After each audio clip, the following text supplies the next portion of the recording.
Halo sahabat teknologi industri pertanian, perkenalkan nama saya Yohanes Alexander, NIM 2021340023. Di sini saya akan melaksanakan penugasan presentasi mata kuliah teknologi minyak atsiri dan fitofarmaka.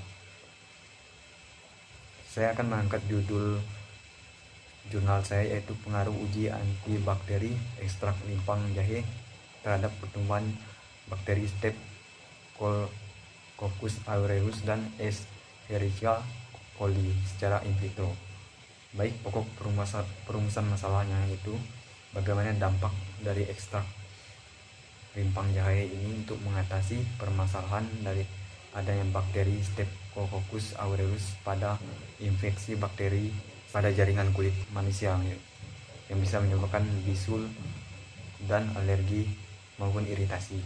Sedangkan pada bakteri Escherichia coli ini dapat mempengaruhi saluran usus bagian bawah hewan berdarah panas termasuk manusia. Berikut pemaparan materinya.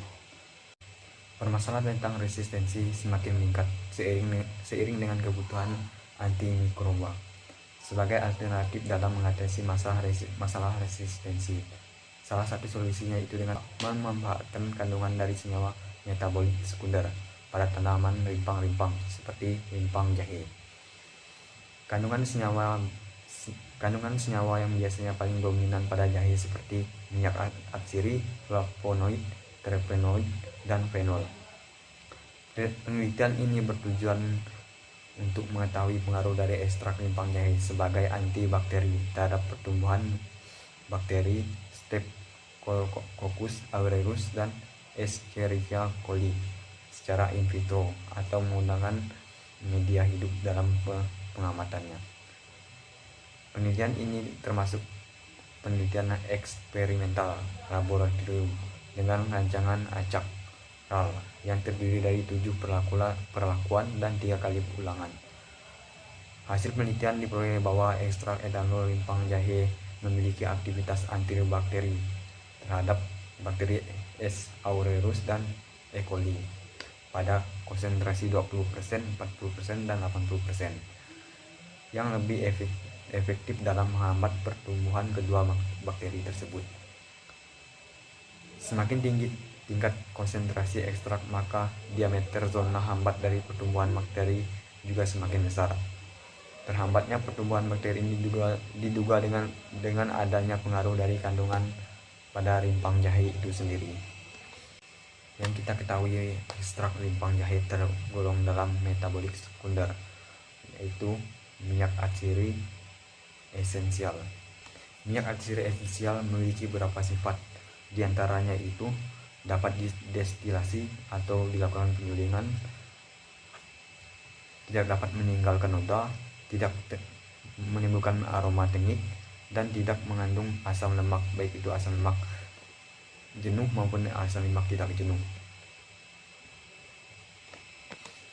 Di sini minyak atsiri kategori dari ekstrak limpang jahe memiliki komponen penyusun yang lebih kompleks. Contohnya yaitu kandungan dominan dan menjadi ciri khas dari ekstrak limpang jahe adalah senyawa fenolik seperti sanganerol, grinerol, sekuliterpen, sigiberol, dan masih banyak kandungan lainnya. Namun konsentrasinya sangat sedikit sekali. Dari berbagai riset penelitian, penyakit infeksi yang terjadi di Indonesia sudah terjadi sejak dahulu dan biasanya penanggulangannya dengan memberikan obat pada penderita infeksi seperti obat antimikroba. Antimikroba merupakan antibiotik antifungsional yang bisa menyebabkan beberapa mikroba, khususnya mikroba patogen, menjadi resisten. Artinya beberapa mikroba dapat beradaptasi terhadap obat tersebut dan tidak mampu lagi diatasi dengan obat tersebut, sehingga dikembangkan berbagai macam antibakteri yang lebih efisien dan tingkat resistensinya rendah. Salah satunya dengan memanfaatkan kandungan pada tanaman sebagai antimikroba, yaitu ekstrak rimpang jahe. Di sini kita ketahui jahe merupakan jenis kelompok rimpang-rimpangan famili Zingiberaceae dengan nama latin Zingiber officinale. Selama ini tanaman jahe dimanfaatkan adalah bagian rimpangnya dan sebagai bahan baku pembuatan obat-obatan maupun sebagai bahan tambahan pangan pada masakan. Kandungan senyawa pada tanaman jahe yang dimanfaatkan merupakan hasil dari proses metabolit sekunder seperti golongan flavonoid, terpenoid, dan minyak aseri serta fenol. Pada umumnya bakteri patogen yang menyerang pada manusia maupun hewan mamalia lainnya adalah bakteri Streptococcus aureus dan Escherichia coli. Bakteri Staphylococcus aureus termasuk dalam jenis bakteri gram positif dan dalam jumlah 105 CFU mili dapat menyebabkan toksik pada iritasi infeksi jaringan kulit manusia. Sedangkan bakteri Escherichia coli termasuk ke dalam golongan bakteri gram negatif dengan bentuk batang bersifat aerob atau anaerob fakultatif yang dapat menyebabkan peradangan pada saluran pencernaan manusia. Selanjutnya, metode penelitian. Pada penelitian ini termasuk dalam penelitian eksperimental skala laboratorium, yaitu dengan menggunakan media hidup yang dinamakan metode in vitro dengan rancangan acak lengkap RAL yang terdiri dari 7 perlakuan dan masing-masing perlakuan dilakukan 3 kali ulangan. Alat-alat yang digunakan dalam uji laboratorium di antara lain yaitu Retari evaporator, lamirin airflow, beker gelas, tabung reaksi, cawan Petri, gelas ukur, Erlenmeyer kaca arloji, ayakan, rak, tabung reaksi, timbangan analitik, labo ekstraksi, inkubator, pengaduk, termometer, autoklav, mikropipet, jarum OC, pinset, aluminium foil, alat tulis, dan kamera. Kemudian bahan yang digunakan antara lain isolat bakteri S. aureus dan E. coli, rimpang jahe, CMC, aqueous, etanol, media Na, asam sulfat, natrium klorida 0,9% dan tablet ciprofloxacin. Pada tahap penelitian ini meliputi pertama ada persiapan sampel. Persiapan sampel yaitu rimpang jahe yang telah dipanen dicuci bersih menggunakan air mengalir supaya kotoran yang masih menempel hilang. Selanjutnya proses perajangan dengan ukuran yang lebih kecil-kecil supaya mudah dikeringkan. Berikutnya rimpang jahe yang sudah dikeringkan di bawah naungan sinar matahari sehingga kandungan airnya rendah, kemudian dihaluskan menggunakan blender dan diayak menggunakan ayakan ukuran 65 mesh. Penyimpanan serbuk rimpang jahe menggunakan wadah tertutup yang terbuat dari kaca supaya kualitas simplicia tetap bagus. Selanjutnya pembuatan ekstrak. Proses ekstraksi rimpang jahe dilakukan menggunakan metode macerasi, yaitu dengan cara sebanyak 60 gram serbuk rimpang jahe dalam Erlenmeyer ditambahkan 225 ml etanol 96%, bagian ujung ditutup rapat menggunakan aluminium foil. Selanjutnya uji Duncan. Pada uji bakteri E. coli menunjukkan konsentrasi 5% atau 9,17 mm, 40% atau 12,5 mm, 80% atau 14,17 mm. Menunjukkan perbedaan secara nyata, artinya terdapat pengaruh antara ekstrak rimpang jahe terhadap pertumbuhan bakteri. Sedangkan konsentrasi 10% atau 10,33 mili dan 20% 11,67 mili tidak menunjukkan perbedaan nyata. Artinya ekstrak memiliki daya hambat yang rendah terhadap pertumbuhan bakteri E. coli. Jadi konsentrasi ekstrak yang paling tinggi dalam menghambat pertumbuhan kedua bakteri uji adalah pada konsentrasi 80%. dan konsentrasi terendah dalam menghambat pertumbuhan kedua bakteri adalah konsentrasi 5%. Hal ini menunjukkan semakin tinggi konsentrasi maka daya hambat dibentuk semakin besar. Dengan menunjukkan luasan diameter zona bening atau hambat yang juga besar. Aktivitas zona hambat yang dibentuk dari respon kepekaan bakteri terhadap kandungan senyawa dari ekstrak rimpang jahe pada kedua bakteri diuji secara berbeda. Hal ini dibedakan struktur penyusun dinding sel yang berbeda. Pada bakteri E. coli termasuk dalam jenis bakteri gram negatif dengan struktur dinding yang tersusun dari satu lapisan peptidoglykan yang tipis yang dilapisi oleh membran bagian luar sehingga mudah hancur dengan adanya senyawa antibakteri. Pada bakteri S. aureus memiliki struktur dinding sel yang lebih tebal karena lapisan peptidoglykannya tebal dan kaku sehingga mengandung asam teikoat dan termasuk ke dalam golongan bakteri gram positif. Mekanisme kerja senyawa antibakteri yang dapat menghambat pertumbuhan bakteri dengan cara menghambat topoisomerase 2 atau DNA glycase dan topoisomerase 6 pada bakteri.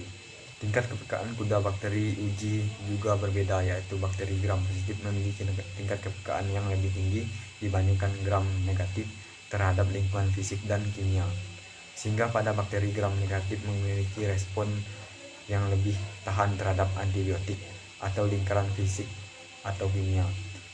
Hal ini disebabkan oleh bakteri memproduksi eksopolisakarida berupa algirinate yang tekstur berupa gel dan membentuk biofilm. Biofilm biasanya cenderung membentuk koloni dan dapat tahan terhadap antibiotik dan bahan antibakteri lainnya. Bakteri memproduksi eksopolisakarida ESP berupa alginat yang berbentuk gel kental di sekeliling bakteri. Alginat memungkinkan bakteri untuk membentuk biofilm, yaitu kumpulan koloni sel-sel bakteri yang menempel pada suatu permukaan. Menurut Todar 2009, kecenderungan berkolonisasi dalam bentuk biofilm membentuk bakteri gram negatif tahan terhadap antibiotik atau bahan antibakteri lain. Rimpang jahe secara umum mengandung antimikroba, yaitu golongan senyawa bioaktif yang diduga memiliki aktivitas antibakteri, seperti minyak atsiri, yaitu minyak atsiri esensial, flavonoid, fenol, dan terpenoid. Selanjutnya simpulan dan saran.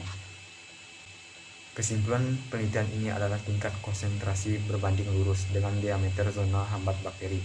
Uji yang menunjukkan adanya pengaruh aktivitas dari kandungan senyawa dari ekstrak rimpang jahe terhadap pertumbuhan bakteri.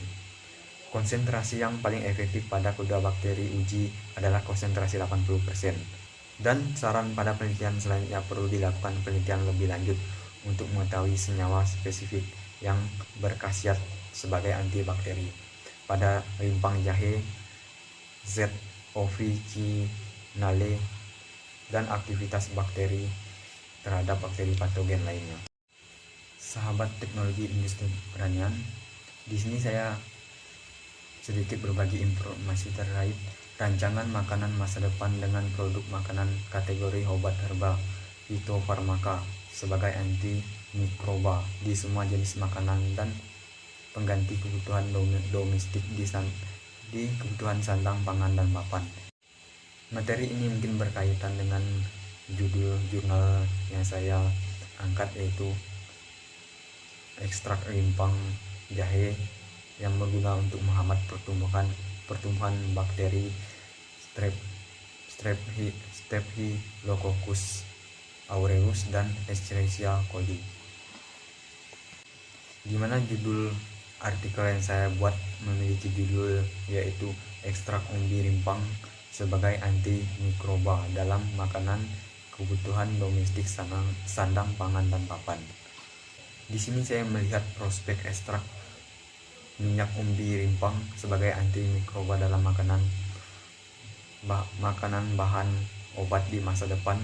Dari ekstrak jenis umbi rimpang, umbi serai, rimpang temu kunci, temu hitam, kunyit, temu giring, temu lawak, kunyit putih, bangale, jahe merah, dan jahe putih, yang kita ketahui semua bahan ini termasuk dalam kategori minyak atsiri esensial sebagai bahan inputnya.